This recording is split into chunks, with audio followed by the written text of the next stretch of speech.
Welcome back to Wichita Liberty TV. I'm Bob Weeks.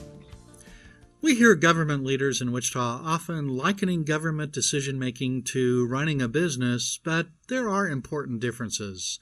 And this is especially important as Wichita considers the future of its economy, in which a larger role for government is contemplated. The views of the people leading this effort to expand government management of the local economy are important to explore. Consider Greater Wichita Economic Development Coalition Chairman Gary Schmidt, who is also an executive at Intrust Bank. Following is an excerpt from the minutes of the May 22, 2013 meeting of the Board of Sedgwick County Commissioners. Now, you may be thinking that this meeting, as it was held a year ago, is old news. But at the time of this meeting, Schmidt was vice chair of GWEDEC, and the meeting gives us insight into his thinking and, more broadly, the thinking of many of Wichita's leaders. Well, the topic of the day was a forgivable loan to Starwood Hotels and Resorts worldwide.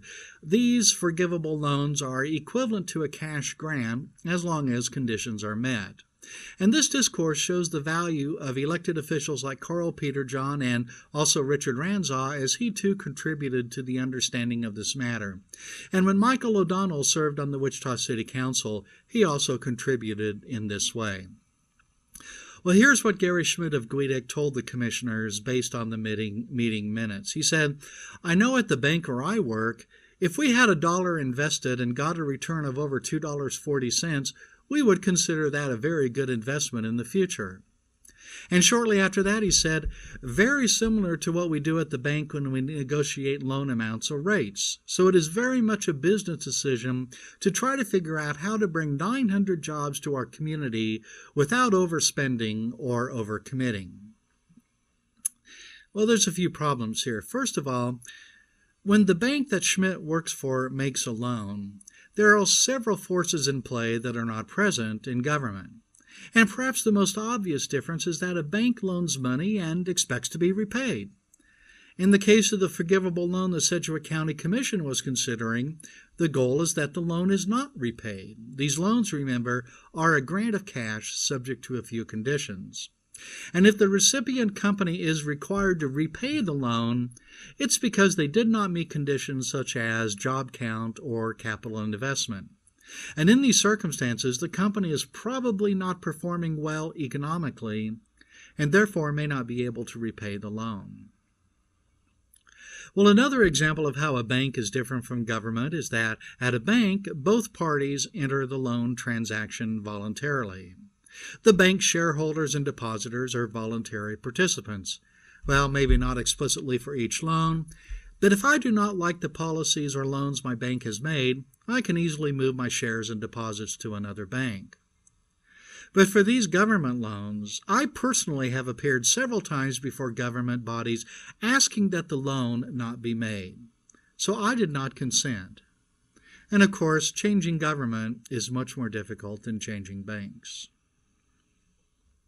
Well, another difference between Schmidt's bank and government is that a bank's goal is to earn a profit. Government doesn't calculate profit. It is not able to, and when it tries, its efforts fall short. For one thing, government conscripts its capital. It faces no market test as to whether it is making good investments. It doesn't have to compete with other institutions for capital as a private bank does.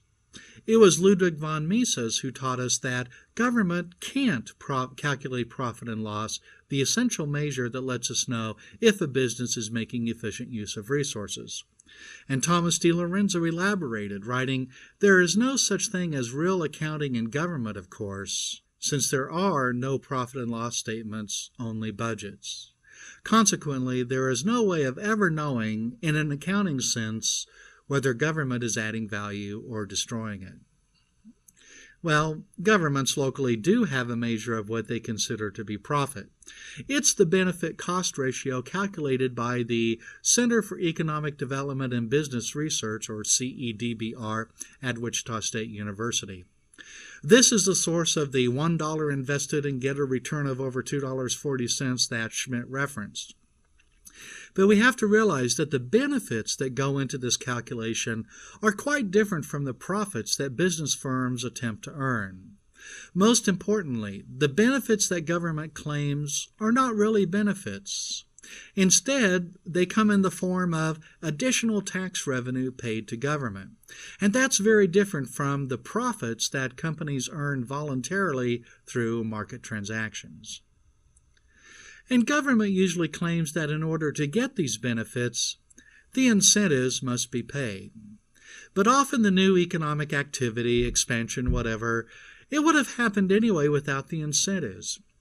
There is much evidence that economic development incentives rank low on the list of factors that businesses consider when making investments. And a related observation is that if the relatively small investment government makes in incentives is solely or even partially responsible for such wonderful outcomes in terms of jobs, why doesn't government do this more often? If the Sedgwick County Board of Commissioners has such power to create economic growth, why is anyone unemployed? Well, those like Gary Schmidt, who are preparing to lead Wichita's efforts in stimulating its economy, they believe that government should take on a larger role. We need to make sure that these leaders understand the fundamental differences between government and business and how government can and can't help business grow.